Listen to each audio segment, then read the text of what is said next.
Hello friends, स्वागत है आप सभी का एवरग्रीन पाठशाला के यूट्यूब चैनल पर। आज की जो क्लास है वो साउथ अमेरिका महाद्वीप की हमारी अंतिम क्लास होने वाली है। इस क्लास में हम साउथ अमेरिका जो महाद्वीप है उसकी जलवायु, जनसंख्या, कृषि, खनिज, उद्योग, इन पर चर्चा करेंगे। पिछली दो क्लासों में हमने इस महाद्वीप के पर्वत, पठार, नदियां, झीलें, इन पर चर्चा कर ली है। मैदान और मरुस्थल, ये टॉपिक हमारे कंप्लीट हो चुके हैं। आज की जो क्लास है उसमें हम ये वाले टॉपिक कंप्लीट करेंगे। इसके बाद उत्तरी अमेरिका महाद्वीप हमारा पूरा हो जाएगा। सबसे पहले हम जलवायु देखते हैं। जलवायु को प्रभावित करने वाले कारकों में एक तो आती है अक्षांशीय स्थिति। देखिए, एक तो ये भूमध्य रेखा यहां से गुजर रही है, ये साउथ अमेरिका महाद्वीप से गुजरती है। इसके साथ साथ ये मकर रेखा गुजर रही है। तो ये दोनों रेखाएं जो है वो इसकी जलवायु को प्रभावित करती हैं। साउथ अमेरिका महाद्वीप के एक तरफ अटलांटिक महासागर है और एक तरफ जो है वो प्रशांत महासागर है। ये दोनों महासागरों की वजह से भी जो साउथ अमेरिका महाद्वीप की जलवायु प्रभावित होती है। यहां पर हमने देखा था कि एंडीज पर्वत है, ये भू आकृतिक कारकों के आधार पर भी जलवायु प्रभावित होती है और इसका अक्षांशीय विस्तार भी काफी ज्यादा है। देखो ना आप, इक्वेटर भी यहां से गुजर रही है, इसके साथ साथ मकर रेखा भी गुजर रही है और ये उत्तरी गोलार्ध में भी फैला हुआ है। तो इसके अक्षांशीय विस्तार के कारण भी इसकी जलवायु को प्रभावित होती है।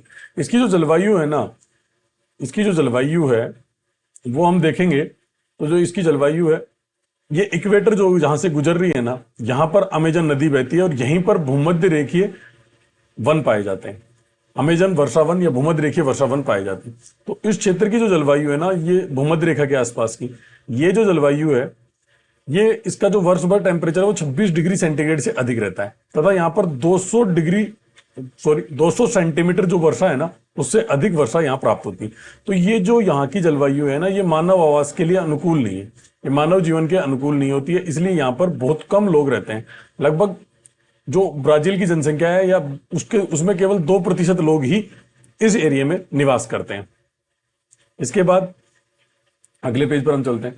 जैसे हम मानते हैं कि यहां से इक्वेटर गुजर रही है, यहां से इक्वेटर गुजर रही है। इस इक्वेटर के जो ऊपर और नीचे अमेजन वर्षावन जो पाए जाते हैं, उनमें उष्ण कटिबंधीय जलवायु पाई जाती है या भूमध्य रेखीय जलवायु पाई जाती है, जहां टेम्परेचर भी अधिक होता है, वर्षा भी अधिक होती है। इसलिए ये मानव आवास के अनुकूल नहीं है। इसके अलावा ब्राजील का ये वाला क्षेत्र जो है ना, उत्तरी पूर्वी, इस क्षेत्र में साओ फ्रांसिस्को जो नदी बहती है, जो साओ फ्रांसिस्को जो नदी बहती है ना, उसकी घाटी में जो जलवायु है वो अर्धशुष्क जलवायु पाई जाती है। इसके अलावा हमने देखा था ये एंडीज पर्वतमाला का विस्तार था। इस एंडीज पर्वतमाला के विस्तार में इस साइड में चिली में आटाकामा मरुस्थल पाया जाता है। ये जो आटाकामा जो मरुस्थल है, इस साइड में बहुत सी ऐसी जगह हैं जहां पर इतिहास में कभी वर्षा ही नहीं हुई है। तो इस क्षेत्र में जो जलवायु है ना, वो शुष्क जलवायु पाई जाती है। इसलिए ये जलवायु के आधार पर विभिन्न प्रकार की विषमताएं इस महाद्वीप में देखी जाती है। आइए हम इसको एक बार पढ़ लेते हैं। महाद्वीप की जलवायु भूआकृतिक, एंडीज पर्वत, पठार, मरुस्थल, ये सब चीजें भूआकृतिक कारक होते हैं। महासागर, एक तरफ अटलांटिक, एक तरफ प्रशांत महासागर। धाराएं दोनों तरफ निकलती हैं। जैसे प्रशांत महासागर की तरफ पेरू की ठंडी जलधारा बहती है, जिसके कारण आटाकामा मरुस्थल में बरसात कम हो पाती है। अक्षांशीय विस्तार हमने देखा था कि इससे भूमध्य रेखा भी गुजर रही है, मकर रेखा भी गुजर रही है, मतलब इसका अक्षांशीय विस्तार काफी ज्यादा है। तो अक्षांशीय विस्तार भी जलवायु को प्रभावित करता है। अमेजन बेसिन में भूमध्य रेखा गुजरने के कारण यहां उष्ण कटिबंधीय जलवायु पाई जाती है, जहां तापमान वर्ष भर 26 डिग्री से सेल्सियस से अधिक तथा वर्षा 200 सेंटीमीटर से अधिक होती है, जो मानव जीवन के अनुकूल नहीं है। ये जो टेम्परेचर है ना, वर्ष भर 26 डिग्री सेंटीग्रेड और वर्षा 200 सेंटीमीटर से अधिक, ये मानव जीवन के अनुकूल नहीं है। आगे चलते हैं। ब्राजील के साओ फ्रांसिस्को घाटी, जो ब्राजील के उत्तरी पूर्वी भाग में साओ फ्रांसिस्को जो नदी बहती है, वहां पर जो घाटी है उसमें अर्धशुष्क जलवायु पाई जाती है। आटाकामा जो मरुस्थल है, उसके कुछ ऐसे क्षेत्र हैं जहां इतिहास में कभी वर्षा ही रिकॉर्ड नहीं की गई। मतलब ये एंडीज पर्वत निकल रहा है, इसके इधर एक लंबा सा देश है चिली, उसमें आटाकामा मरुस्थल पाया जाता है। यहां पर इतिहास में कभी वर्षा रिकॉर्ड नहीं की गई, ऐसे क्षेत्र भी हैं। और ये शुष्क जलवायु वाला भाग है, जहां वर्षा लगभग 50 सेंटीमीटर से भी कम होती है। ठीक है, ये जलवायु वाला पोर्शन था। अब देखते हैं जनसंख्या। जनसंख्या देखें तो जो दक्षिण अमेरिका जो महाद्वीप है, उसकी जो कुल जनसंख्या है वो लगभग 42 करोड़ है। जनसंख्या के हिसाब से देखेंगे तो ये चौथा सबसे बड़ा महाद्वीप है, चौथा सबसे बड़ा महाद्वीप है। इसके साथ साथ ही जब हम देखते हैं तो इस 42 करोड़ की जो जनसंख्या है, इसमें से 21 करोड़ की जनसंख्या केवल ब्राजील की है। ब्राजील जो है वो क्षेत्रफल की दृष्टि से पांचवा बड़ा देश है। तो ये इसकी जनसंख्या है। जनसंख्या में देखते हैं इस महाद्वीप की जनसंख्या 42 करोड़ है। जनसंख्या के हिसाब से यह विश्व का चौथा सबसे बड़ा महाद्वीप है। इस जनसंख्या में से 21 करोड़ की जनसंख्या केवल ब्राजील में रहती है, जो कि विश्व का पांचवा सबसे बड़ा देश है। ठीक है। और जो दक्षिणी अमेरिका के जो मूल निवासी हैं, इन्हें रेड इंडियंस कहा जाता है। रेड इंडियंस के नाम से इन्हें जाना जाता है। ये चीजें हमें याद रखनी। अब तक हमने जलवायु और जनसंख्या, ये दोनों टॉपिक पढ़ ली। अब हमारा जो अगला टॉपिक है वो है कृषि। कृषि को पढ़ने से पहले एक बार हम कृषि को समझते हैं। कृषि क्या है? जो कृषि है ना, ब्राजील में हमने देखा था कि इसके जो भूआकृति है वो फैली हुई है। जैसे अमेजन जो बेसिन है उसमें कृषि नहीं की जा सकती। इसके महाद्वीप में 13 देश है। 13 देशों में से 11 देश तो तटीय सीमा बनाते हैं, 2 नहीं बनाते। 2 देश लैंड लॉक्ड हैं, जिन्हें हम पहले ही पढ़ चुके हैं, बोलिविया और पराग्वे। बोलिविया और पराग्वे। इनमें से एक देश आता है उरुग्वे।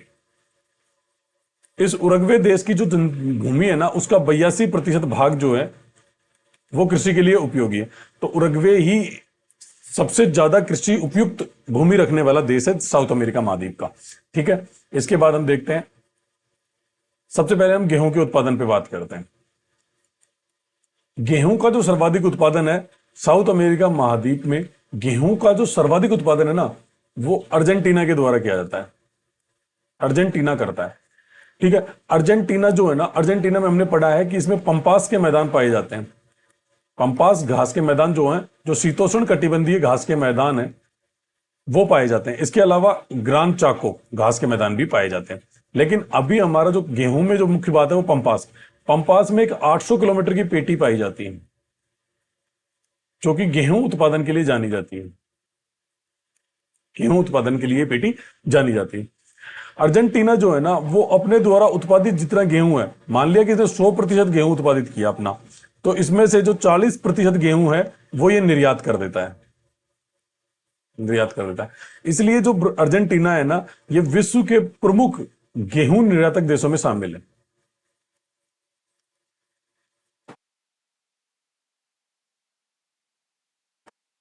ये अर्जेंटीना है। ठीक है। अर्जेंटीना में गेहूं का जो मान लिया कि 100% उत्पादन करता है अर्जेंटीना, तो उसका 40%, या मान लो कि 100 टन गेहूं उत्पादित करता है तो उसका 40 टन है ना, ये निर्यात कर देता है।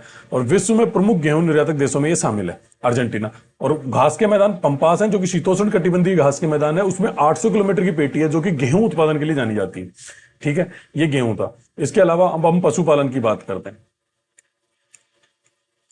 साउथ अमेरिका जो महाद्वीप है उसमें पशु जो है ना, सर्वाधिक अर्जेंटीना में पाले जाते हैं। अर्जेंटीना में सर्वाधिक पशुपालन किया जाता है। इस पशुपालन का जो मुख्य उद्देश्य है ना, वो मांस उत्पादन है। अर्जेंटीना में सबसे ज्यादा पशु पाले जाते हैं। क्यों पाले जाते हैं? मांस उत्पादन के लिए पाले जाते हैं। अर्जेंटीना जो है ना, वो विश्व का सबसे बड़ा मांस निर्यातक देश है। मांस निर्यातक देश। अब ये यहां पर मांस इतना अच्छा उत्पादित होता कैसे है?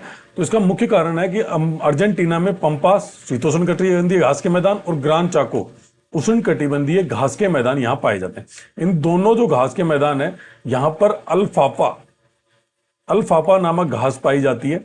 ये जो घास होती है ना, ये जो पशु होते हैं उन्हें जल्दी मोटा कर देती है। इस कारण से यहां पर मांस उत्पादन सबसे अधिक होता है। पशुपालन, साउथ अमेरिका जो महाद्वीप है उसमें सर्वाधिक जो पशु हैं वो अर्जेंटीना देश में पाले जाते हैं। अर्जेंटीना में जो पशुपालन है उसका उद्देश्य पशुओं को पालना नहीं है, बल्कि व्यवसाय के लिए पालते हैं, और व्यवसाय में भी वो मांस उत्पादन के लिए इनका पालन करते हैं। मांस उत्पादन में जो अर्जेंटीना है वो विश्व का सबसे बड़ा मांस निर्यातक देश है। और यहां पर जो मांस है या पशुओं का जो ज्यादा व्यवसाय वो क्यों किया जाता है? क्योंकि यहां पर पंपास शीतोष्ण कटिबंधीय घास के मैदान और ग्रान चाको उष्णकटिबंधीय घास के मैदान पाए जाते हैं। इनमें अल्फाफा नामक एक घास पाई जाती है जो कि इतनी पौष्टिक है कि जो पशुओं को जल्दी मोटा कर देती है, इसलिए पशुपालन में भी इनका प्रमुख योगदान है। ठीक है, अब हम एक बार गेहूं के बारे में पढ़ लेते हैं। कृषि एवं पशुपालन। कृषि में गेहूं का सर्वाधिक उत्पादन अर्जेंटीना में होता है। अर्जेंटीना में पंपास के मैदानों में 800 किलोमीटर की एक पेटी पाई जाती है जो गेहूं उत्पादन के लिए प्रसिद्ध है। ठीक है, अर्जेंटीना अपने द्वारा उत्पादित कुल गेहूं का लगभग 40% निर्यात कर देता है।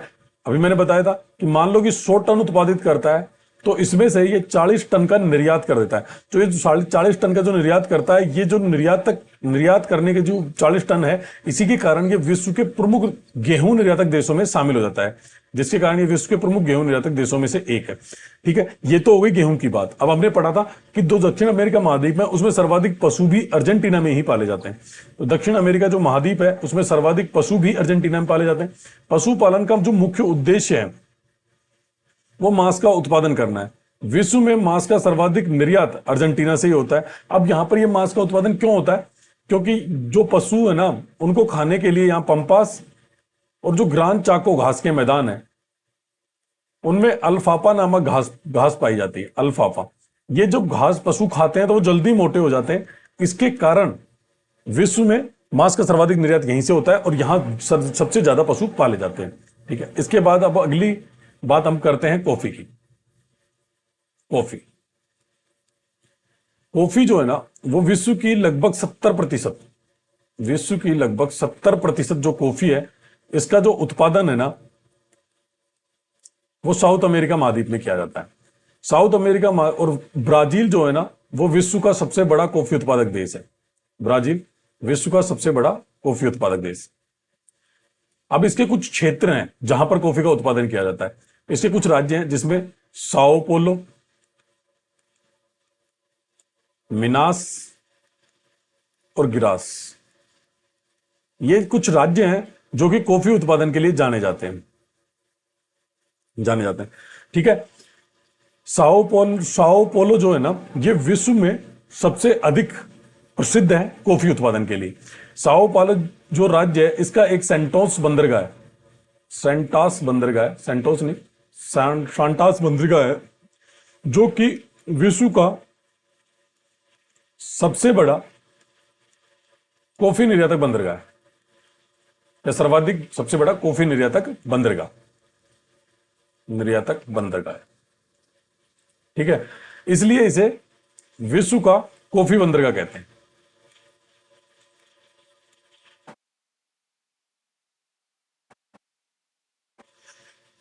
विश्व की 70% कॉफी का उत्पादन साउथ अमेरिका में होता है।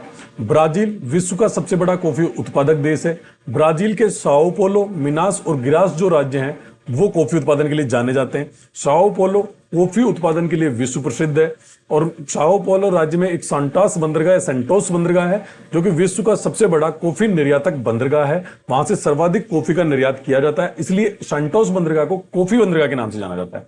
इसके साथ साथ ही ब्राजील में जो कॉफी फार्म होते हैं ना, उन्हें फजेंडा कहा जाता है।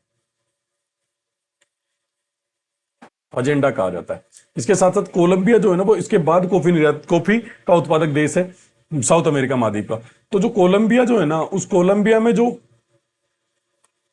कॉफी फार्म होते हैं ना, उन्हें फिनका कहते हैं। ये चीज इसमें याद रखने वाली थी। ठीक है, विश्व का सबसे बड़ा कॉफी निर्यातक बंदरगाह सेंटोस और विश्व का कॉफी बंदरगाह सेंटोस। सबसे ज्यादा उत्पादन ब्राजील में कौन सा प्रसिद्ध? Sao Paulo. ठीक है, उनकी कॉफी फर्म को क्या कहते हैं? फजेंडा। कोलंबिया के कॉफी फर्म को क्या कहते हैं? फिनका। ठीक है, ये सब चीजें हमें यहां से याद रखनी है। अब हम एक बार इसको देख लेते हैं। विश्व की लगभग 70% कॉफी का उत्पादन दक्षिण अमेरिका में किया जाता है, हमने पढ़ लिया। ब्राजील विश्व का सर्वाधिक कॉफी उत्पादक देश है। ब्राजील के साओ पोलो, मिनास और गिरास राज्य प्रमुख कॉफी उत्पादक राज्य हैं।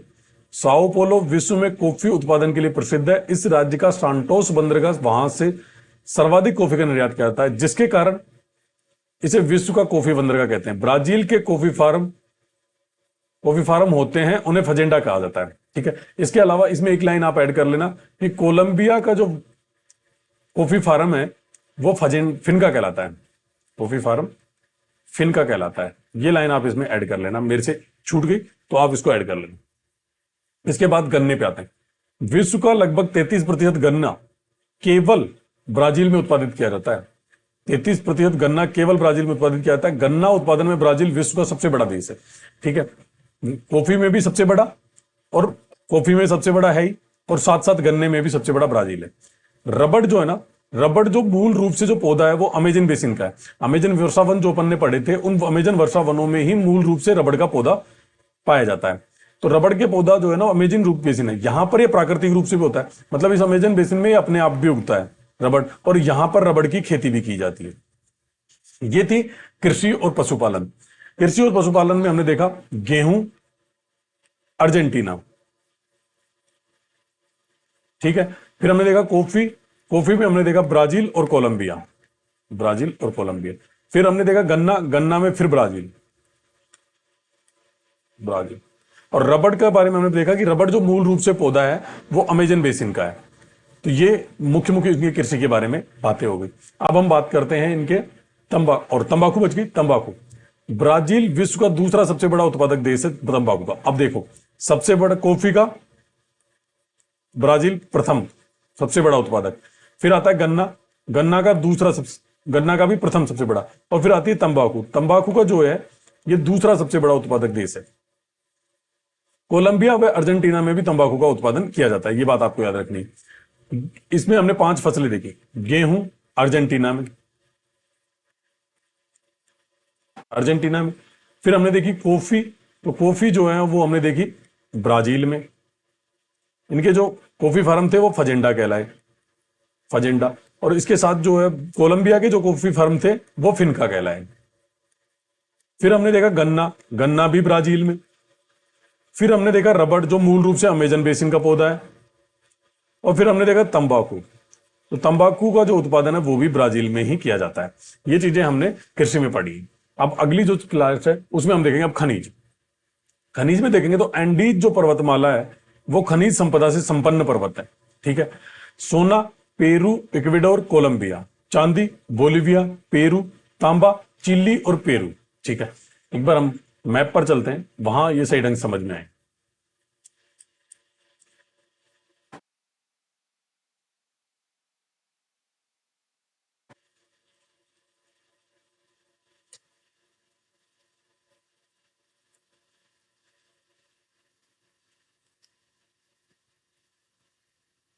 यही समझ लेते हैं।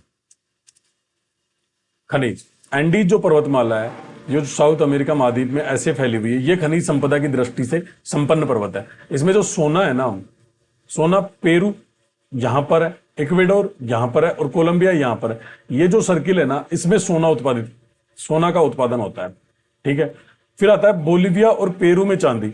यहां पर बोलिविया है, ये पेरू है, इस क्षेत्र में चांदी का उत्पादन होता है, चांदी का उत्पादन होता है। तांबा, ये इस साइड में जो देश है चिली है, और ये जो है पेरू, इस क्षेत्र में तांबे का उत्पादन होता है। अब पेरू जो है ना वो विश्व का तीसरा सबसे बड़ा तांबा उत्पादक देश है। तांबा तीसरा सबसे बड़ा उत्पादक देश है पेरू, है ना। और चिली जो है ना, ये चिली जो राज्य है, ये एंडीज पर्वतमाला है, और इस साइड में जो चिली राज्य है इसमें एक चुकीक माता खान आती है। चुकीक माता या माता जो खान है, ये विश्व में तांबा उत्पादन के लिए फेमस है, और विश्व की तांबे की सबसे बड़ी खुली खदान है और दूसरी सबसे गहरी खुली खदान है। ठीक है, ये चीजें हमने इसमें देखी। सोना पेरू, इक्वेडोर, कोलंबिया, चांदी बोलिविया, पेरू, तांबा चिली व पेरू। पेरू विश्व का तीसरा सबसे बड़ा तांबा उत्पादक देश, और चिली में तांबे की चुकीक माता जो खान है वो विश्व की सबसे बड़ी खुली खदान है और दूसरी बड़ी गहरी खुली खदान है। मतलब सबसे बड़ी तो खुली खदान है, और अगर गहराई के हिसाब से देखें तो दूसरी सबसे बड़ी, सेकंड सबसे बड़ी खुली खदान है। ये हमने देखा। क्षेत्र कौन सा याद रखना है? चुकीक माता, ये तांबे के लिए प्रसिद्ध है। ठीक है, चांदी बोलिविया पेरू, सोना पेरू इक्वेडोर कोलंबिया, तांबा चिली व पेरू। ठीक है, अब अपन आते हैं लौह पर। लौह जो है वो ब्राजील विश्व का दूसरा सबसे बड़ा लौह उत्पादक देश है। ठीक है, ब्राजील के पारा राज्य में करोलस खान है या कराजस खान है, वो विश्व की सबसे बड़ी लोहे की खान है। ठीक है, ब्राजील का लोहा उत्पादन में सेकंड स्थान। सबसे बड़ी खान पारा राज्य है ब्राजील का, उसमें कराजस खान है। इसके अलावा मिनास और गिरास राज्य में एक समारको अलेग्रिया खान है, जो कि दूसरी सबसे बड़ी खान है लोहे की। ये देखो, लोहा ब्राजील विश्व का दूसरा सबसे बड़ा लोहा उत्पादक देश। ब्राजील का पारा राज्य जिसमें कराजस खान है, जो कि विश्व की सबसे बड़ी लोहे की खान है। फिर ब्राजील में ही मिनास और गिरास दो राज्य हैं, उनके अंतर्गत फैली हुई एक खान है जिसे समारको अलेग्रिया कहा जाता है। और ये जो खान है ये दूसरी सबसे बड़ी खान है। मैग्नीज उत्पादन में जो ब्राजील है उसका विश्व में 5वां स्थान है, अर्थात 5वें नंबर पर है विश्व में मैग्नीज उत्पादन में। ये हमने अब तक पढ़ा। अब तक जो हमने पढ़ा उसमें देखा हमने सोना, पेरू, इक्वेडोर, कोलंबिया। फिर हमने पढ़ा चांदी हमने पढ़ा, पेरू, और दूसरा कौन सा था इसके साथ, बोलीविया। तीसरा हमने पढ़ा तांबा में पेरू और चिली में तो चुक्की की माता खान थी, चुक्की की माता। ये विश्व की सबसे बड़ी खान और दूसरी सबसे बड़ी गहरी खान खुली खदान के मामले में, ठीक है। पेरू तीसरा सबसे बड़ा तांबा उत्पादक, ये हमने पढ़ा। इसके बाद हमने देखा लोहा जो है वो विश्व में ब्राजील का सेकंड स्थान लोहा उत्पादन में ना सेकंड स्थान है। इसके अलावा पारा राज्य जिसकी कराजस खान है, यह विश्व की सबसे बड़ी लोहे की खान है। दूसरी हमने देखी मिनास और गिरास राज्य, मिनास व गिरास, ये दोनों राज्य हैं। इनमें एक समारको अलेग्रिया खान है, ये विश्व की सेकंड सबसे बड़ी खान है लोहे की। इसी क्षेत्र से कॉफी का भी उत्पादन होता है, जो हमने पढ़ा था। साओ पाउले के साथ यही मिनास और गिरास राज्य आते हैं। इसके बाद हमने पढ़ा लोहा हो गया, लोहा के बाद हमने पढ़ा मैग्नीज में भी ब्राजील जो है वो विश्व में 5वां सबसे बड़ा उत्पादक देश है। ये हमने पढ़े। इसके खनिज के बाद हम आते हैं उद्योग में लौह इस्पात उद्योग जो है सर्वाधिक, इसका जो विकास है वो ब्राजील में हुआ है। इसमें जो शब्द आपको याद रखना है वो है वोल्टा रेंडेडो जो है वो रियो डी जनेरियो शहर है। यह शहर जो है विश्व का अद्भुत शहर के नाम से जाना जाता है। अद्भुत शहर, द मेरेबल सिटी, अद्भुत सिटी के नाम से, मेरेबल सिटी के नाम से जाना जाता है इस शहर को। वोल्टा रेंडोटा जो है ये एक प्रमुख संयंत्र है जो कि ब्राजील में स्थित है। मिनास और गिरास राज्य में भी लौह इस्पात उद्योग के लिए जाने जाते हैं। मिनास और गिरास राज्य में हमने देखा अभी लोहा उत्पादन में भी देखा गया, कॉफी में भी देखा गया, और अभी लौह इस्पात उद्योग में भी मिनास और गिरास राज्य जाना जाता है। वोल्टा रेंडोटा आपको ज्यादा याद रखना है, ये रियो डी जेनेरियो में एक प्रमुख संयंत्र है, या रियो डी जेनेरियो के नाम से पूछा जा सकता है कि रियो डी जेनेरियो में कौन सा उद्योग है। तो उस उद्योग में जब देखेंगे तो अपन प्रमुख संयंत्र जो है वो लौह इस्पात उद्योग का है, ठीक है। शक्कर उत्पादन में ब्राजील का विश्व में प्रथम स्थान है। शक्कर का जो सर्वाधिक उत्पादन है वो ब्राजील में किया जाता है, ठीक है। इसमें Recife, Sao Paulo, Rio de Janeiro शक्कर उत्पादन के लिए जाने जाते हैं। साओ पालो हमने देखा कॉफी उत्पादन के लिए फेमस था, अभी हम देख रहे हैं कि शक्कर उत्पादन में भी है, ठीक है। रियो डी जनेरो हमने देखा लौह इस्पात उद्योग वोल्टा रेंडोडा है, और अभी हम देख रहे हैं कि शक्कर में भी रियो डी जनेरो का स्थान है।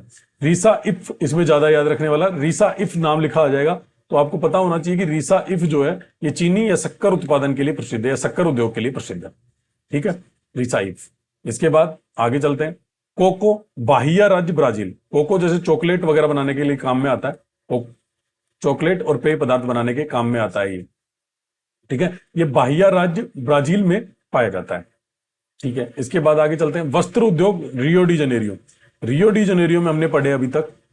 सबसे पहले तो लौह इस्पात का संयंत्र कौन सा था, वोल्टा रेंडोडा, ठीक है। शक्कर उत्पादन में देखा हमने, और अभी वस्त्र उद्योग जो है वो भी रियो डी जनेरियो में, ठीक है। जहाज निर्माण और गेहूं निर्यात के लिए ब्यूनस आयरस शहर, ये अर्जेंटीना में है। अर्जेंटीना में हमने पढ़ा था कि गेहूं का सबसे बड़ा निर्यातक है और 40% गेहूं का निर्यात करता है अपने द्वारा उत्पादित।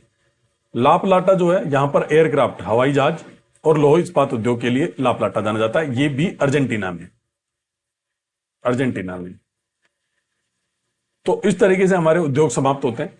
उद्योगों में अगर हम एक बार मैप पे देखना चाहें तो हम चलते हैं एक बार मैप पे, इसका रिवीजन करते हैं। ब्राजील जो है ना, ब्राजील में लोहा जो इस्पात उद्योग है वो प्रसिद्ध है। ब्राजील में एक शहर आता है रियो डी जनेरो, यहां से आएगी उसकी लोकेशन इस तट के पास। इसमें वोल्टा रेंडोटा रेंडोडा वो है संयंत्र है जो कि रियो डी जनेरो में, रियो डे जनेरो या रियो डी जनेरियो, इसी रियो डी जनेरियो में वस्त्र उद्योग है और इसी में जो है वो शक्कर उद्योग है। ठीक है, इसी ब्राजील में रीसा इफ पाया जाता है जहां पर शक्कर उद्योग के लिए जाना जाता है। साओ पाउलो पाया जाता है, साओ पोलो, जो कि कॉफी के लिए जाना जाता है। ठीक है, और शक्कर के लिए जाना जाता है। अर्जेंटीना में चलेंगे तो ब्यूनस आयरस आएगा जो कि गेहूं निर्यात, जहाज निर्माण। एक आएगा ला प्लाटा जो कि एयरक्राफ्ट और लौह इस्पात के लिए जाना जाता है। ये तो थे इसके प्रमुख उद्योग। ठीक है, और एक आएगा इसमें बोहिया राज्य जो कि बोहिया राज्य में तंबाकू थी क्या?